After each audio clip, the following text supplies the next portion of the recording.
Hi, I'm Dani Levi. Welcome to my 10 Confessions with Revolve while I make my morning latte.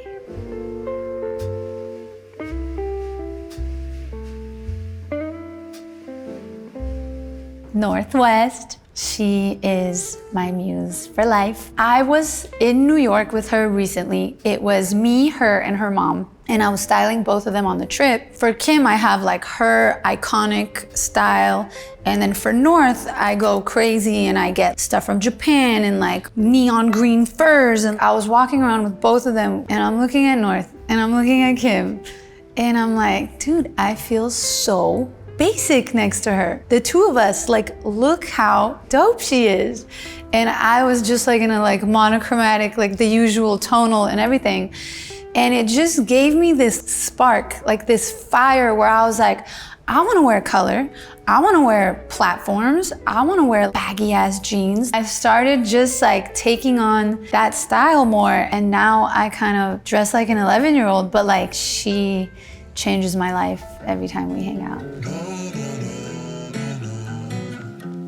I used to work for Mel Ottenberg when he was styling Rihanna for about 2.5 years. And I wasn't around when he styled the iconic CFDA naked dress, the all crystal dress where you saw everything, when Ree added the crystal do-rag, and when Adam Selman had like all these kids sitting there all night hand gluing little crystals onto this look on the gloves. There was the baby pink stole, and it was just the most perfect look on the planet. Mel killed that. I think I was in LA with Kanye while that was happening in New York, and that's the one look where I'm like, oh, I wish I was there. Of course. When I made my Instagram public, I named myself Dani Levi intentionally. My name's Danielle Levy, just so I'm harder to find, and I wanted to have a limited following. I didn't want to like blow up or be viral or anything. I don't do this job for credit or for claps or like anything like that. So when it comes to my Instagram and showing my work, it's not really a priority for me and not really like anything I think about too much. I kind of wanted to like limit the exposure with my name and everything. I like it to be a little more low-key. Let me froth my milk.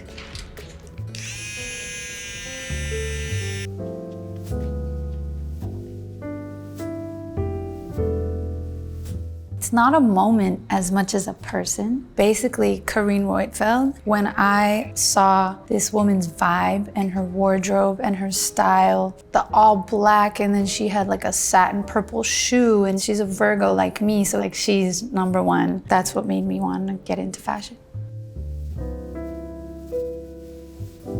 Right now, it's Balenciaga Crocs, don't laugh. I'm obsessed with them. Once you start, you can't go back because they add like this much height. I can't live without them. Another one would be oversized Skims sweatsuits. I wear them all the time, like day and night. And my third would probably be my rib tanks from the boys section. And I buy a lot of them because I cut them in like different lengths. I wear them with everything. It was a collection that changed everything for me. It was Alexander Wang's Fall/Winter 2008 collection. I had this adoration for models off duty, and I started a fashion blog where I would just post models like outside the runways and backstage. Their outfits were just better than what was on the runways sometimes. It was like more interesting. And Wang just made a collection that was model off duty style, where like they had these leather do-rags on and this like slouchy vibe. There's no effort in the styling and it just looks like real life, but it's high fashion and it's thought out and it's like a whole business. And that kind of was a new beginning for me where I was like, okay, this is the life. Like, I'm not trying to walk around in like Gucci suits. Like, I want to walk around like these models. Zero. Everything that I learned was from experience. I interned for years before I became an assistant, and I was an assistant for years before I became a stylist. I would just say, you need to work and get out there and hustle and learn from real stylists and people who you want to be like, your idols.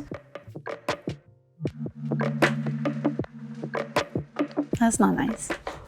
But yes, I styled this actor, I think it was for the VMAs or something in New York. And it was while I was doing Kanye, so I was very like on the men's tip. There was this huge shearling jacket on the runway that had a big Sorayama print on the back. And I got him this jacket. He wore it and it was like oversized and he slouched it and we did like the skinny jeans and like a tee under. It was top, it was 10 out of 10. He goes, yeah, so like I loved my look, but ASAP Rocky came up to me on the carpet and was like, bro, sick jacket, but like, aren't you hot? And I was like, well, whatever. It's okay. You killed it. It was the best outfit. You had the sickest jacket at the VMAs. And he did. I only care about the pictures anyway. No one's gonna remember the weather. So it was all good. And he was happy.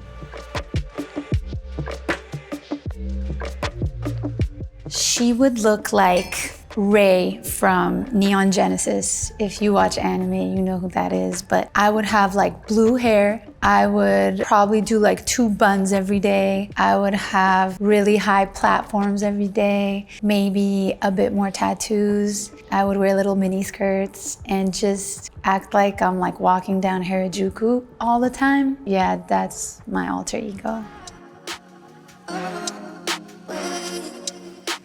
Wouldn't you like to know? I am a designer at heart.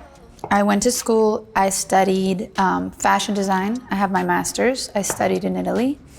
And that's my true one and only passion, honestly, because when I'm styling Kim, almost everything I do is custom. I design almost everything. In my heart of hearts, I'm a perfectionist and I want what I want and it doesn't exist. So I like to make it and create it. It's like I'm bringing something new to the table. My passion and joy is to make new things. So the next step would definitely be to design my own clothes. I have a collab coming up that I can't talk about, but it's with one of my favorite brands in the world. I'm so excited for it. And I get to design and style and present it. It's my dream. Everything is just very Dani. Thanks for watching my 10 confessions with Revolve. See you next time.